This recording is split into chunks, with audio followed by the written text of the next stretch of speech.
It's just flipping quick. I'm not gonna swear, but wow.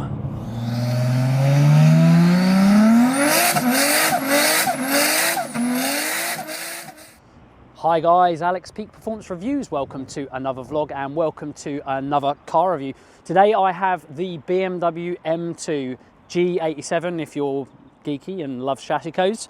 I'm not so much, but yes, it's something I've been really looking forward to for quite a while. Lots of power, rear wheel drive, looks subjective. I'll talk about that maybe on my drive. The customers have been getting these around October, November, being drip fed them, but they've not been released in big numbers, so you probably wouldn't have seen many of these on the road. And there's not actually loads and loads of reviews of this car, so to speak. So I'm kind of really excited to do it. It's very much my recipe. Anyone who's followed the channel for a while will know that I love a rear wheel drive car that's quite wild.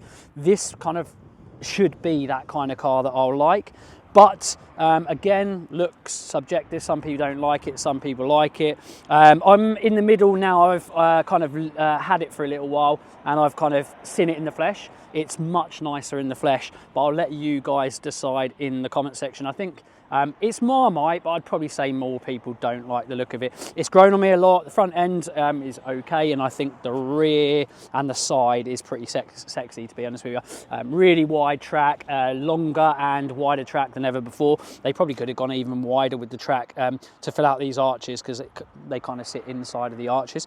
But other than that, it's one of those things that doesn't completely worry me that much, which is kind of weird. I had an FK8, that was a subjectively funny looking car, but I'm always in that kind of boat where I'm like, if the car's amazing, as long as it's fairly nice looking or okay looking with nice interior, etc., and enough things that tick my box, I really don't care. So I'm really excited to drive this because it's definitely up my street and I'm hearing good things, but I'm going to make my own judgment and I'm going to shut up and just get on with the drive. So watch on. If you've got any questions, as always, hit us up in the comment section.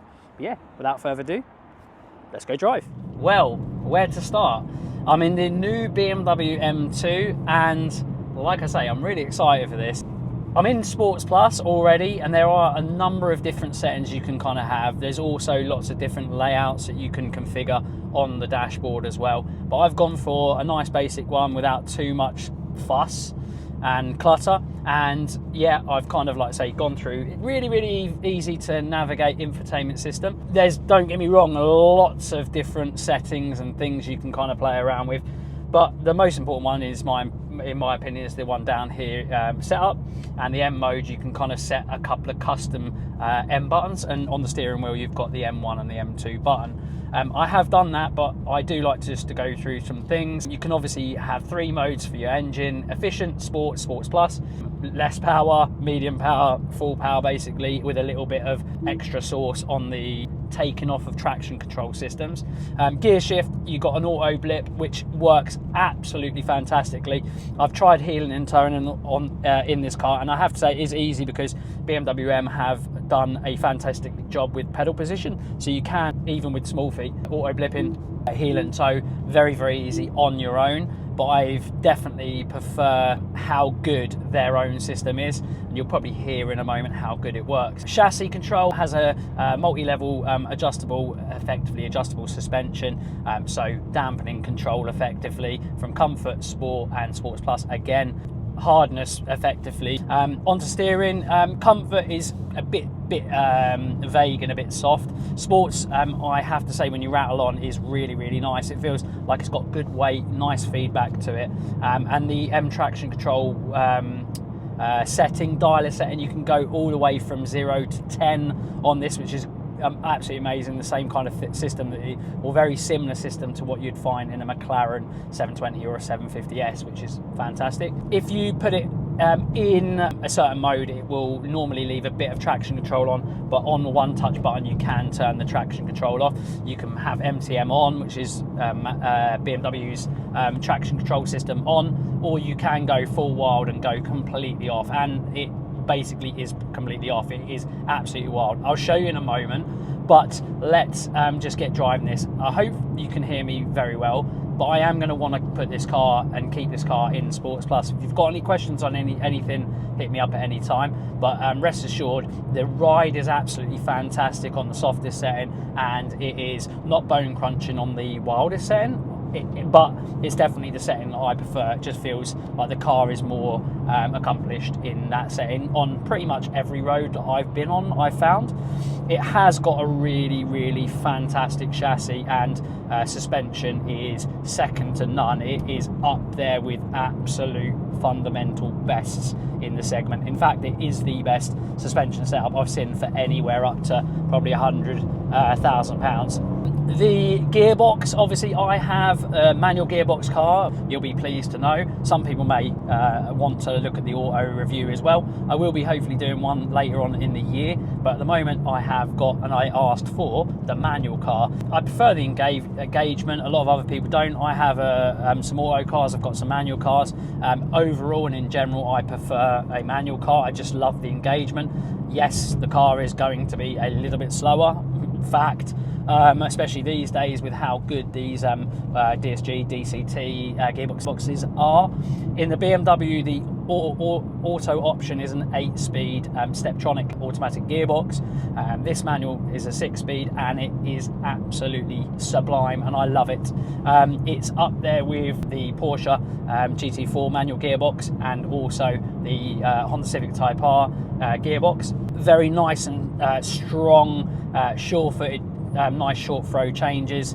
Like I say, with that auto blip on down, automatically on, you can turn it off. And just the chassis on this thing is phenomenal around these roads.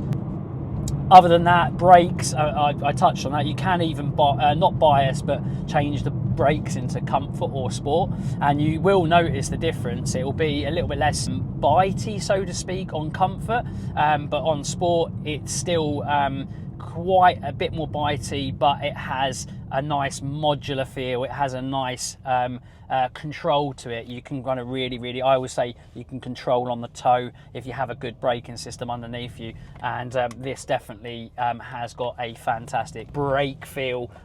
Strength modulation, A1, absolutely amazing. I'll do a little emergency stop so you can just see how good it is. Ready, I'm gonna do a little stop, going for about 30 miles out. As you can see, seriously good. And I've actually done it from really high speeds as well, and yeah, it is seriously good. So yeah, powerful car, which I'll tell you a bit more about in a moment. But one of the things with a powerful car that you really need, in my opinion, always is a really good brake under foot. Reason being is confidence. It's inspiring confidence to you. If you're rattling this car on, and I mean, like how capable this car is, you do want a good brake system, I can tell you. And this one I have leant on, and it doesn't let off. Let's go on to performance figures. I haven't told you about that yet. This car kicks out 460 horsepower. That being said, BMW lie, and lie to the opposite effect, which is weird, because this car apparently has dynoed anything from about 510 to, I've even seen 520s, 530s, 510s being on very harsh dynos. So this car is, without a shadow of a doubt, and I can rest assured tell you, this definitely has over or around 500 horsepower. It's not got 460 horsepower. Very high red line, 7,400 I believe. I'll correct myself in the bio if I'm wrong, but it's definitely somewhere around 7,400, so it screams really nicely. It's got a lovely engine note. You get a little bit of fake orchestration through the speaker system. A lot of them do, because obviously exhausts are dulled down a little bit with OPF and GPF filters these days, which obviously this one definitely still has. Noise regulations in Europe and all that. Nice little quiet, not over the top pops and bangs, which are and appear to be El Natural, all natural. But this has traction control kicking in, an amazing front end and rear end. So even though this is rear wheel drive, 3 litre twin turbo, straight 6 which we all know and love about BMWs. Fast M cars most of the time have glorious straight sixes, certainly in the M3 and the M2, and this motor is silky smooth. Like I say, those down changes are lovely, and it just absolutely kicks. There's very, very little turbo lag, but I would still say you don't need to ring it. Some cars you need to ring a lot more than this, but you still want to keep it in a good rev band to make sure that you get a little less lag, because there can be a bit of lag. A lot of manufacturers now that are making these cars that have really high horsepower figures out of the factory that can map up to what I'm hearing, 600 horsepower easy. They have very big turbos out of the factory now. So as you'd expect a tiny bit of lag, but often these turbos nowadays are billet cartridges, so they're really responsive. They flow really, really well, even though they are quite big, so you don't really get much lag. And this is exactly an example of that. Look at this, 4,000, well, just over 3,000. It's just flipping quick. I'm not going to swear, but wow. And what I have noticed, and I am going to do a live-in with video on this as well, so I'm not going to concentrate too much on the fuel consumption. I'll mention it really, really briefly. When you rattle on, I've found that you will get around 20-21 miles per gallon. In general, you get about 24-25, and on a good run, 26-27 miles per gallon. Official combined figures through BMW are 29.1, I believe. But it's hard to get that. This is a thirsty car. It's probably a little bit more thirstier than the new gen Audi RS3 8Y. The RS3 probably arguably sounds nicer with that 5-pot, although this does sound really good, especially this iteration. But I'm in no doubt. This just has the Michelin Pilot Sport PS4 S's, and the often that I've seen tests with the Audi RS3 8Y, they've often got the Trofeo Rs, which are like a racing slick tyre. Only when you've got them on that car is that anywhere near this for pure grip, I suppose, is the best thing, because there's pure grip and there's handling quality.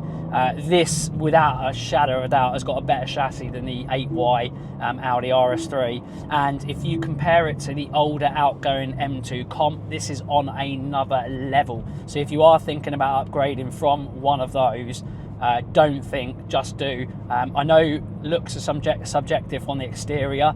The interior, let me talk about that now. It is incredible. I am in a track packed car, so it goes from £66,000 to about £73,000 with a few little optional extras that is then on this. On top of that, it actually then lifts it up to close to 76. But there is a lot of toys, and there's a few things I actually wouldn't tick. I think with the track pack and a base model kind of car, I think this is about where it'd want to be.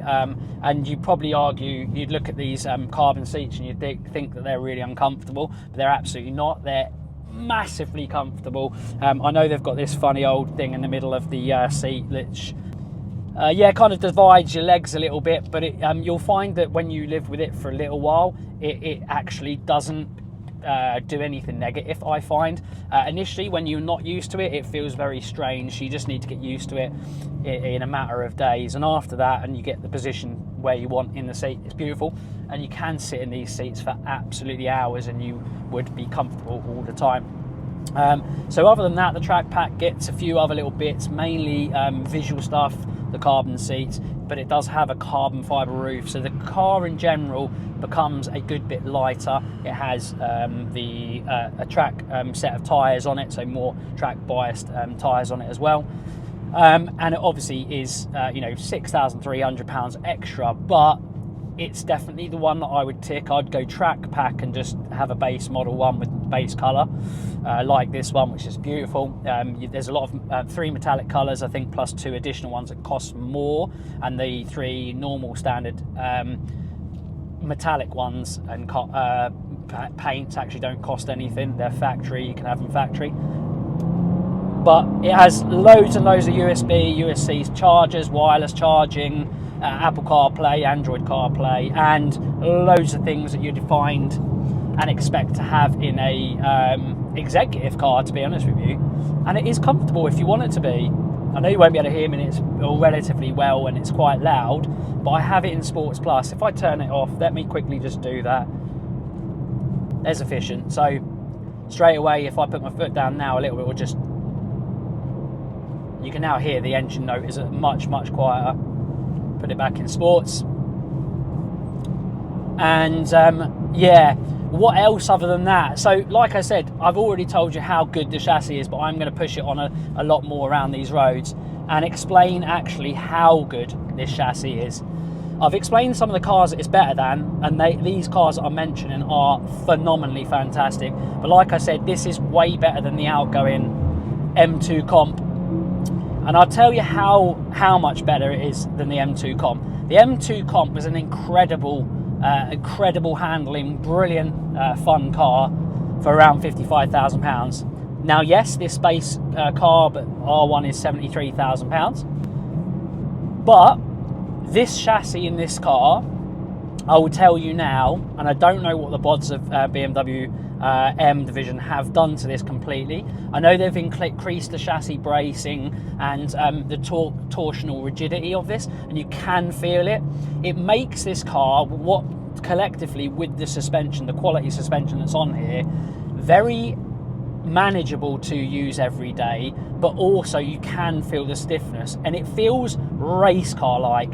And that is the best way I always explain how good sometimes some supercars are. Things like the McLaren 720S, Ferrari 488 that I've driven. This car genuinely has a chassis on that level, and I would probably say, honestly, this almost feels, it definitely feels on par with something like a Porsche GT4, and that car has that kind of chassis that basically lends itself more akin to a supercar.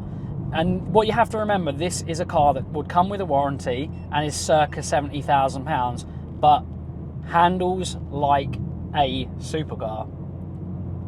Get that in your head, understand it, and then realise actually what kind of car you are getting for that money. Honestly, it's only about 7 degrees outside. The roads are still a little bit dewy in places. Pull from 3rd gear, it is incredible. You have to be really careful because you can be doing some illegal speeds very, very fast and catching up traffic very, very easily. What a car this is. What an absolute dream car this is. It is a mini supercar that you are buying in this car, but one that is dailyable, which I honestly think is nearly unheard of. That's how highly I regard this car. Honestly, this, without a question of a doubt, is one of the best cars I have ever driven. As an all-round capable car that you can live with every day, this is definitely one of the best cars I have ever driven. And I'm going to enjoy it some more.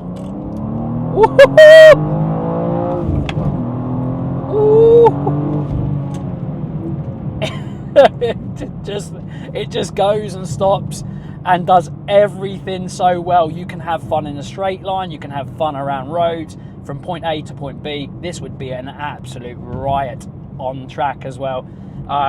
But it just feels so comfortable. These roads are lumpy and bumpy, and we're in the most horrendous UK B roads. On the most horrendous UK B roads, they're bumpy, they're lumpy, there's dew on them, and it just is absolutely lapping it up, turn by turn, corner by corner, and it's an absolute joy to live with this car. good space in the rear. You'll probably see, and again, I'm going to do a living with video with this. I've got a little car seat in the back, got a little kiddie's car seat in the back, and absolutely fine. Yes, it's 3 doors, which that's a little bit of an inconvenience. Maybe if you've got a large family that are growing up from, say, like, you know, baby to 6 years old, 7 years old, I don't know, till they sit in a seat. But it's not enough of a convenience not to absolutely discount this kind of car if you were to want to have it as a daily kind of car, or a good fun car and toy that you use quite a lot. But for 3-door cars are always a little bit of an inconvenience on that front. But in general, it's really, really big, decent size, nice headroom in the rear, or reasonable headroom in the rear, decent footwell space, and a decent ample size boot. In fact, quite a big boot. And everything else is absolutely fantastic. Look, don't expect it to be frugal in terms of its miles per gallon, because it is not. Definitely isn't.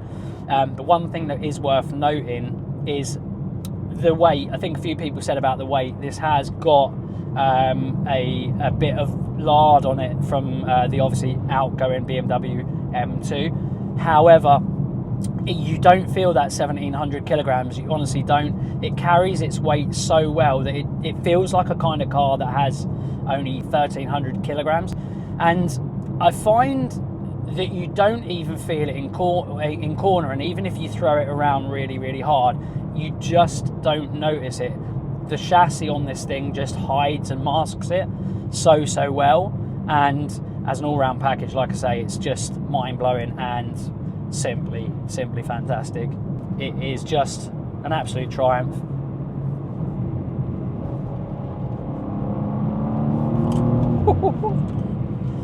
Unbelievable.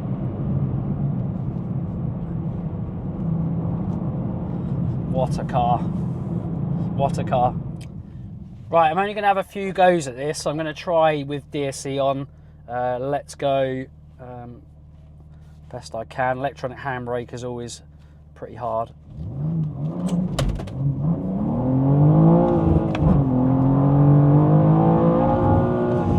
One of the good things about this is you can do it in first and second, so you don't need to go into third gear like some cars. So it's got quite a nice ratio for 0 to 60s. So I'm just going to pull over and look at what my telemetry is saying, because I haven't got it just in front of me. Bear with, and I'll let you know.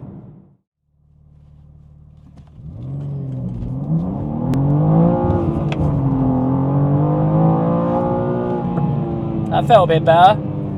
Let's check what that was.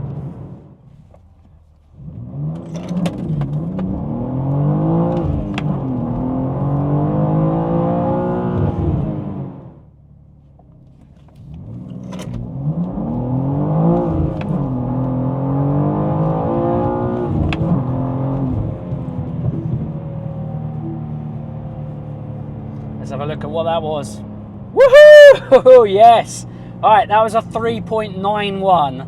So yeah, factory figure for a manual is 4.1 seconds, and we just nailed a 3.91, which in a manual car is phenomenal. Manual rear wheel drive car with a lot of power. That's phenomenal. To be honest with you, 4.1 is really amazing. I bet I suspect the Steptronic 8-speed auto is going to be considerably quicker, and it probably is the one to have if you want that straight line showing off, willy waving. Okay, so I'm going to do a little excuse me officer, traction control off. So just it's worth noting, if you're not used to rear wheel drive cars, even though this has got a good chassis and there is a lot of control on the slide because of how good this chassis is, still be very aware it's a powerful car and it can be quite wild. So you've either got DSC on standard, DSC off, MDM, sorry, which gives you a bit of slip, and DSC off completely. And it does then come up with this traction control setup, which you can then dial in from 0 to 10, and you've got the M drift analyzer, so you can go drifting. Right, so I'm going to just pull out of a junction. So as you can see, the car is powerful and it is wild, so you've got to be ready for it. Don't do it if you're not used to a powerful rear-wheel drive car.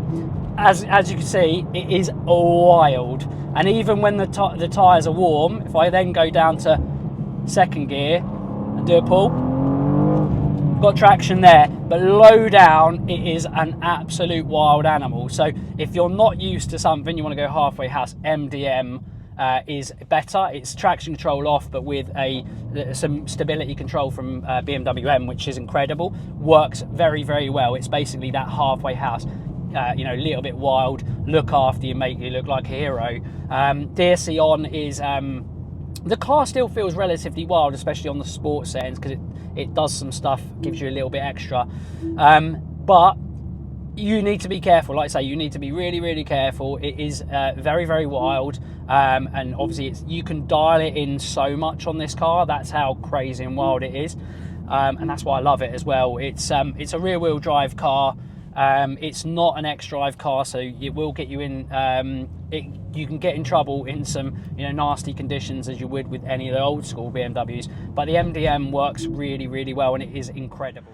So that is the end of our video on the new BMW M2, and I don't know what else I can say about this car. I absolutely love it, first and foremost, as you probably would have guessed from the review. But in summarisation, I just want to say, I know that M2s used to start life at around £50,000, and that was where you'd expect the bottom rung M car, full-blooded M car, should we say, should be £50,000. But obviously prices of cars have gone up a lot. But still, to kind of have to understand that this car is now £66,000 base is something that is almost mind-blowing, and to me it was before I drove it. But now, even with this track pack on it at £73,000, the way you've got to look at it is you have got supercar-like performance. It's probably 500 horsepower, from what I'm told, 500, 530 even. So that coupled with the way it moves its chassis, the way it moves its weight, it is genuinely a mini supercar for the road, and it probably is more dailyable than every other supercar that you can think of. If you look at the realms of some older supercars that you might be able to get for 80, 90,000 pounds, as a daily tool, it wouldn't be anything like this, and you're still going to be probably getting a car that's maybe 10 years old. If something breaks on it, it is going to be astronomical. This will come with a factory warranty and will cover ground like a supercar. That's my best summarisation of this car. It is a fantastic all-round car that if you turn traction control and stuff off, it is wild, as I've shown. And if you put it in comfort and you drive it carefully, it can be sedate and livable on a daily use. And for that reason, I just think this car is one of probably the best cars I've ever driven. Certainly up to £100,000 rear wheel drive as it goes. It's kind of up there with the GT4, but is quicker in general from A to B in straight line and in power.